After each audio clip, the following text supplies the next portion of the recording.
Hello students, good morning. I welcome you all on my YouTube channel. My name is Vishnu Gupta and we are learning biology here, that is more than a subject. This video is for class 11th and in class 11 we are studying fungi के बारे में पढ़ रहे हैं and we have completed 2 classes of the fungi. 2 classes हम लोग ख़त्म कर चुके हैं. Now today we are going to complete the fungi. आज हम फंजाई किंगडम कंप्लीट कर लेंगे. लेट्स स्टार्ट करते हैं with a very motivational line. बहुत अच्छी मोटिवेशनल लाइन लेके आया हूँ मैं आपके लिए, जिससे आप बहुत ज़्यादा मोटिवेट हो जाओ और एनर्जेटिक हो जाओ. देखो, महानता कभी ना गिरने में नहीं. अगर आप चल रहे हो हमेशा आप कभी गिर ही नहीं रहे तो वो महानता नहीं है. महानता कब है? जब आप गिर रहे हैं और फिर उठ रहे हैं. हर बार गिरकर उठ जाने में है. ये आप अपने टेस्ट से कनेक्ट कर सकते हो. आपने टेस्ट दिया होगा, ठीक है, टेस्ट में आपके मार्क्स नहीं अच्छे आए होंगे, ठीक है, कहीं पे गलतियां हुई होंगी, पता लगा होगा. तो अच्छा है कि जब आप नेक्स्ट टेस्ट होगा तो उसमें आप इम्प्रूवमेंट दिखाओ. वो महानता है. समझ में आया? ठीक है. अब आप अगर मान लो टेस्ट दे रहे हो, उसमें बहुत अच्छे नंबर आ रहे हैं, तो वो महानता नहीं, लेकिन आप नीचे जा रहे हो, फिर से अपने आप को क्या कर रहे हो, आप जो है उसको अपने आप को राइज कर रहे हो. वो ज़्यादा इंपॉर्टेंट है. समझ में? डेली आपको अपने अंदर कुछ ना कुछ चेंजेस और इम्प्रूवमेंट ज़रूर लेके आनी है. क्लियर है? तो इसी मोटिवेशन लाइन के साथ स्टार्ट करते हैं session and see what are the other 2 classes of the fungi. हम लोगों ने फाइकोमाइसिटीज़ और एस्कोमाइसिटीज़ पढ़ लिया है. ठीक है, दोनों ही क्लासेस के बारे में हम लोगों ने जान लिया कि फाइकोमाइसिटीज़ और एस्कोमाइसिटीज़ क्या होते हैं, उनके कैरेक्टर्स क्या होते हैं. मैंने आपको बताया था एस्कोमाइसिटीज़ को एस्कस के नाम से याद कर सकते हैं. ठीक है, हमेशा याद रखना, कोई भी क्लास पढ़ने जा रहे हो, कोई भी किंगडम पढ़ने जा रहे हो, तो उसके नाम पे ज़रूर ध्यान देना. उसके नाम से आप कैरेक्टरिस्टिक को कनेक्ट कर सकते हो. और अगर आपने 2 क्लासेस पढ़नी है तो इन दोनों क्लासेस में डिफरेंस ज़रूर लिखना. This is the assignment for you. ठीक है, अब देखो नेक्स्ट क्लास स्टार्ट करते हैं. नेक्स्ट फंजाई क्लास स्टार्ट करते हैं. ठीक है, अपनी क्लास तो स्टार्ट है ही है. ठीक है, देखो नेक्स्ट है बेसिडियोमाइसिटीज़. अब यहाँ देखो नाम क्या आ रहा है, बेसिडिया. इसके पहले एस्कस आ रहा था तो वहाँ पे एस्कस फॉर्म हो रहे थे. एस्कस क्या होते थे? स्पोर्स होते थे. तो यहाँ पे भी स्पोर बनेंगे जिनका नाम होता है बेसिडिया. ठीक है, बेसिडियम, इसीलिए इसका नाम पड़ गया बेसिडियोमाइसिटीज़. क्लियर है? ठीक है, तो दे show sexual reproduction. Sexual reproduction इसमें होता तो है, लेकिन ए सेक्सुअल स्पोर्स नहीं होता. ठीक है, मतलब जैसे जू स्पोर, एप्लानोस्पोर, कोनिडिया, ये सब टाइप का कोई रिप्रोडक्शन यहाँ पे नहीं होता. क्लियर है? तो लेट्स स्टार्ट करते हैं. देखो, सबसे पहले जो मशरूम हम लोग खाते हैं, that is the example of this basidiomycetes. ठीक है, वो इस बेसिडियोमाइसिटीज़ का एग्जांपल है. इसको ब्रैकेट फंजाई भी बोलते हैं और पफ बॉल्स भी बोलते हैं. मैं आपको दिखा दे रहा हूँ ऐसा क्यों बोलते हैं. ये देखो, ये देखो ब्रैकेट फंजाई है. ऐसे लग रहा है जैसे ब्रैकेट लगा दिया गया है. ठीक है, तो ब्रैकेट फंजाई भी बोलते हैं. इसका एक एग्जांपल है पॉलीपोरस. और देखो ये पफ बॉल्स, जैसे बॉल्स होती हैं, पफ बॉल्स, ऐसे फुला दिया जाए किसी चीज़ को. ठीक है, देख सकते हो आप, ये पफ बॉल दिख रही हैं. तो पफ बॉल्स इन्हीं का एग्जांपल, जिसका साइंटिफिक नेम है लाइकोपर्डॉन. ठीक है, तो लाइकोपर्डॉन और पॉलीपोरस, ये दोनों नाम आपके सिलेबस में नहीं है. ये साइंटिफिक नेम आपके एनसीईआरटी में नहीं दिया है, लेकिन ब्रैकेट फंजाई और पफ बॉल दिया था, इसीलिए मैंने आपको दिखा दिया कि पफ बॉल और ब्रैकेट फंजाई दिखते कैसे हैं. क्लियर है? तो पहला ये क्लियर हो गया कि इनका कॉमन नेम क्या है. ग्रो इन सॉयल, आपको जिन्होंने मशरूम की खेती देखी होगी या सुना होगा, ठीक है, तो वो लॉक्स पे ग्रो करते हैं और इनको काफ़ी जो टेम्परेचर चाहिए होता है, लोअर टेम्परेचर चाहिए होता है ग्रो करने के लिए. समझ में आया? ठीक है, तो grow in soil on locks, tree stumps and share in living plant bodies. ठीक है, कभी कभी ये पैरासाइट्स भी होते हैं, इसलिए हम इनको पैरासाइट्स भी बुलाते हैं. जैसे 2 डिजीज़ ये काज करते हैं, रस्ट और स्मट. अभी मैं आगे आपको दिखाऊंगा कि रस्ट और स्मट डिजीज़ क्या होती है. रस्ट तो सब लोग को पता है कि कहीं पे अगर कोई इन्फेक्शन हो गया और पाउडर की तरह अगर कुछ बनने लगा तो उसको हम क्या बुलाते हैं? रस्ट. लेकिन स्मट मैं भी आपको फिगर के थ्रू, पिक्चर के थ्रू दिखा दूंगा. तो जैसे मैंने आपको बताया था कि फाइकोमाइसिटीज़ को छोड़ के all other classes are having branched and septate mycelium. उनकी जो माइसिलियम होती है वो ब्रांच होगी और सेप्टेट होगी. क्लियर है? तो ये जैसे मैंने बताया था, a sexual spores are not found. इसमें सेक्सुअल स्पोर्स नहीं होते. केवल वेजिटेटिव प्रोपेगेशन देखा जाता है फ्रेगमेंटेशन से, लेकिन जो सेक्सुअल रिप्रोडक्शन है वो परफॉर्म होगा. अब देखो यहाँ पे एक लाइन लिखी है सेक्स ऑर्गन. सेक्स ऑर्गन का मतलब यहाँ पे हो गया कि कोई मेल और फीमेल गैमीट का कोई प्रोडक्शन नहीं होता, मतलब गैमीटेंजिया नहीं होते. आपको याद है ना, गैमीटेंजिया मतलब जहाँ पे गैमीट का प्रोडक्शन हो. तो एक्चुअली बेसिडियोमाइसिटीज़ जो हैं वो शो करते हैं सोमेटिक सेल्स से. सोमेटिक सेल्स मतलब हाइफी. जब हाइफी दोनों एक दूसरे से फ्यूज़ कर जाते हैं, ठीक है, तो हाइफी क्या है? सोमेटिक सेल्स हैं. इसमें गैमीट का प्रोडक्शन नहीं होता, इसमें उन्हीं दोनों का फ्यूज़न होता है. ठीक है, जैसे मैं आपको एक ब्लैंक स्लाइड में फिर से बता दे रहा हूँ कि कैसे होता है, जैसे ये सपोज एक हाइफी ये है और एक हाइफी ये है, एक हाइफी प्लस की तरह बिहेव करती है और एक माइनस। प्लस माइनस का मतलब हो गया जैसे मेल और फीमेल, ठीक है, प्लस माइनस का मतलब हो गया मेल और फीमेल। अब इनमें होता क्या है कि इन दोनों के बीच में जो फ्यूज़न है ना वो होने लगता है, ऐसे प्रोटोप्लाज्म का फ्यूज़न होने लगता है। ये दोनों हाइफी एक दूसरे से कांटेक्ट में आते हैं और दोनों का जो प्रोटोप्लाज्म होता है वो फ्यूज़ करने लगता है। जब ये फ्यूज़ हो जाता है तो इसी स्टेज को बोलते हैं डाईकैरियोटिक स्टेज, ठीक है, डाईकैरियोटिक स्टेज। क्लियर है। अब यहाँ पे जाइगोस्पोर या जाइगोट नहीं बन रहा है, यहाँ पे स्टेज कौन सी आ गई, डाईकैरियोटिक स्टेज। और इसी डाईकैरियोटिक स्टेज में क्या होगा, मियोसिस होगा। जब इसमें मियोसिस होगा तो क्या बनेंगे, स्पोर बनेंगे, ठीक है। और जो स्पोर बनेंगे इस बार वो बाहर की तरफ बनेंगे, ऐसे 1 2 3 4, ठीक है, क्लियर है। तो इस तरह के 4 स्पोर बनते हैं सेक्सुअल रिप्रोडक्शन के बाद। आपको मैंने बताया था सेक्सुअल रिप्रोडक्शन एकदम सीड की तरह, जैसे प्लांट में सीड का प्रोडक्शन होता है, एकदम सेम फंजाई में स्पोर का प्रोडक्शन होता है। और इस बार जैसे एस्कोमाइसिटीज़ में आपने देखा था कि जो एस्कस में एस्कस फॉर्म होते थे वो अंदर की तरफ फॉर्म होते थे, तो उनको क्या बुलाते थे, एंडोजीनियसली। कितने एस्कस बनते थे, 8 एस्कस बनते थे। यहाँ मैं 8 नहीं बना पा रहा हूँ लेकिन जान लो 8 है, ठीक है। ये शब्दों पे मत जाओ, भावनाओं को समझो ठीक है। 8 कितने एस्कस बनते थे, 8। लेकिन यहाँ पे क्या हो रहा है, यहाँ पे क्या हो रहा है, 8 नहीं 4 बन रहे हैं। और 4 कहाँ बन रहे हैं, बॉडी के बाहर बन रहे हैं, ठीक है। तो जो बॉडी के बाहर बन रहे हैं उन्हीं को हम क्या बुलाते हैं, बेसिडिया। इन्हीं को क्या बुलाते हैं, बेसिडिया, ठीक है। और इसको क्या बुलाते हैं, बेसिडियो कार्प। आपको मैंने बताया था ना, कार्प मतलब फ्रूटिंग बॉडी। तो कितने बेसिडिया बन रहे हैं, 4 बेसिडिया बन रहे हैं। कहाँ बन रहे हैं, बॉडी के बाहर बन रहे हैं, मतलब एक्सोजीनियसली बन रहे हैं। क्लियर है। तो ये हो गया कि कैसे इनमें सेक्सुअल रिप्रोडक्शन होता है। तो फ्यूज़न ऑफ वेजिटेटिव और सोमेटिक सेल्स, अब अभी बताया कि 2 डिफरेंट स्ट्रेन, मतलब वही प्लस माइनस। डाईकैरियोटिक स्टेज आएगी जिसमें मियोसिस होगा और अल्टीमेटली बेसिडियम फॉर्म होंगे। Karyogamy and meiosis take place in the basidium producing 4 basidiospores. अभी मैंने आपको पिक्चर में दिखाया था ना कि 4 बेसिडियोस्पोर्स का फॉर्मेशन होता है और वो चारों क्या होते हैं, एक्सोजीनियसली होते हैं, मतलब बॉडी के बाहर प्रोड्यूस होते हैं। समझ में आया। और जहाँ पे बेसिडियोस्पोर प्रोड्यूस होंगे उसको क्या बुलाएंगे, बेसिडियो कार्प। तो बायोलॉजी तो बहुत ही ईजी हो गई भैया, ठीक है। बेसिडियो कार्प मतलब जहाँ पे फ्रूटिंग बॉडीज है उसको क्या बुलाएंगे, बेसिडियो कार्प। तो ये तो हो गया बेसिडियोमाइसिटीज़ के जनरल कैरेक्टरिस्टिक, ठीक है, क्लियर है। अब देखो रस्ट और स्मट के बारे में पढ़ते हैं। जब आप हायर क्लासेस में अगर जब आप बीएससी एमएससी करोगे तो आपसे इन फंगस की स्लाइड भी बनाई जाती है, मतलब आपको प्लांट की लीफ दे दी जाती है जिसमें वो फंजाई के स्पोर्स प्रेजेंट होते हैं। आप उन फंजाई की लीफ को क्रॉस सेक्शन काट के, जैसे आपने स्टेम का क्रॉस सेक्शन आप 11th में बनाओगे स्लाइड, ठीक है, जैसे आपने स्टोमेटा की स्लाइड बनाई है, ऐसे ही आप जब स्लाइड बनाओगे तो उसमें देखोगे आप स्पोर्स दिखेंगे आपको। और वो स्पोर्स और कुछ नहीं, वो किसके स्पोर्स होते हैं, वो फंजाई के स्पोर्स होते हैं। अब दूब ग्रास आप जानते ही हो, दूब ग्रास में देखो ये स्मट का मतलब होता है इसमें छोटे छोटे स्पोर्स बनने लगते हैं ब्लैक कलर के, इसको बोलते हैं स्मट। तो ये जो फंजाई ये जो फंगस अटैक करते हैं किसी भी प्लांट पे, जैसे दूब ग्रास पे अटैक करते हैं तो वहाँ पे ब्लैक कलर का कुछ पाउडर मतलब स्पोर्स की तरह बनाने लगते हैं, इसी डिजीज़ को स्मट बोलते हैं। अब तुम कहोगे सर इसमें और रस्ट में डिफरेंस क्या है।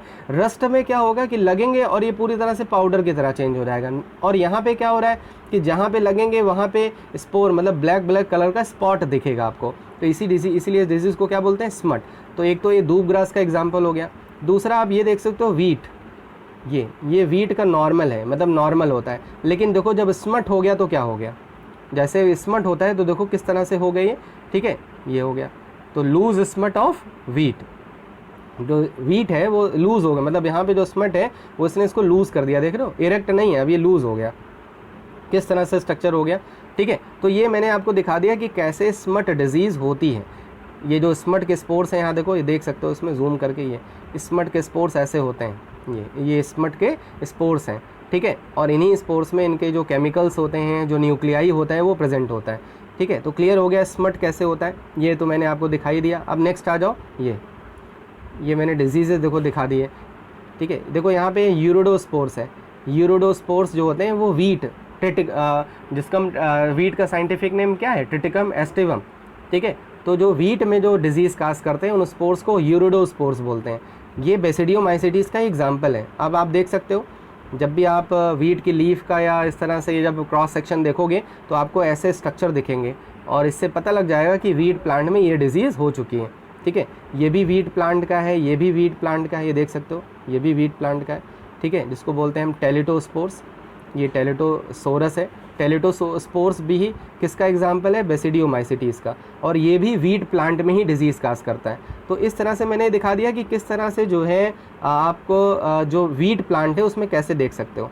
उसके बाद यहाँ देखो, ये देखो कैसे बेसिडिया डेवलप हो रहे हैं, 4 बेसिडिया, 1 2 3 4। ठीक, जब इनका इन्फेक्शन होता है। क्लियर है?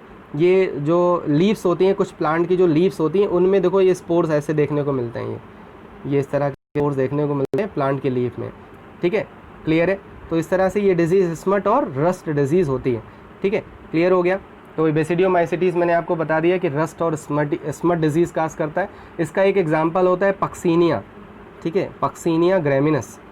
ठीक है, लिख लो पक्सीनिया ग्रेमिनस। पक्सीनिया स्पेलिंग होगी दैट इज़ PUCCINIA, पक्सीनिया। और ग्रेमिनस इसकी क्या हो गई? जीनस हो गई ग्रेमिनस। ये वीट में डिजीज़ काज करता है, यही है जो वीट में स्मट डिजीज़ काज करता है। ठीक है, पक्सीनिया ग्रेमिनस, तो एक फंजाई का नाम हो गया। क्लियर है?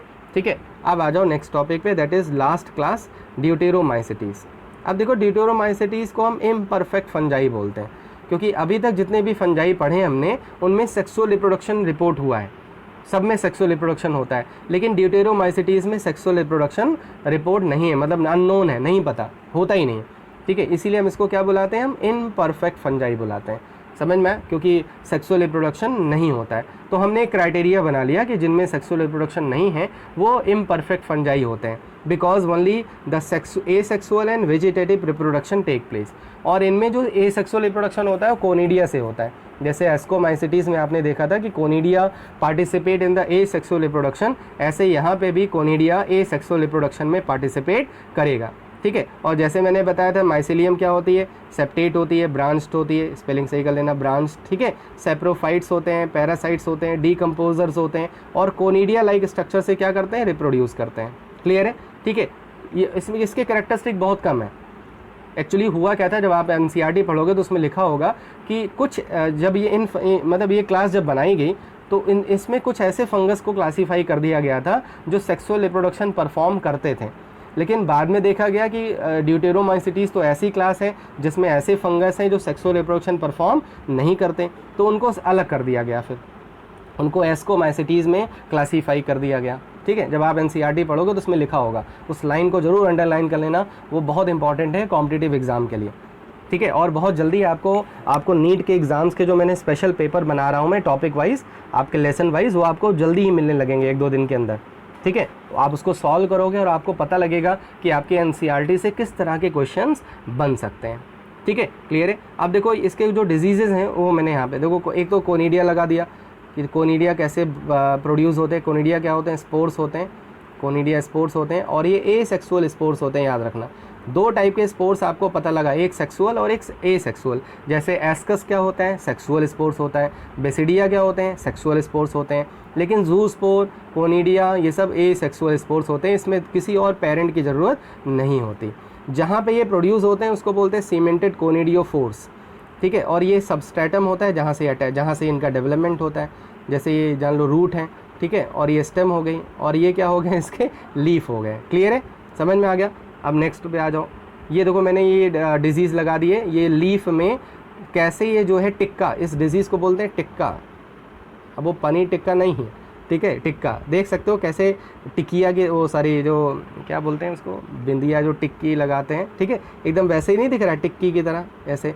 तो ये जो लीफ है ना उसमें ऐसे ऐसे स्ट्रक्चर बन जाता है, ऐसे मतलब स्पॉट बन जाते हैं, इसलिए इस डिज़ीज़ को टिक्का डिजीज़ बोलते हैं। ठीक है, तो ये टिक्का डिजीज़ के कौन काज करता है? Member of the deuteromycetes. उसके बाद देखो शुगर केन डिजीज़ देखने को मिलती है।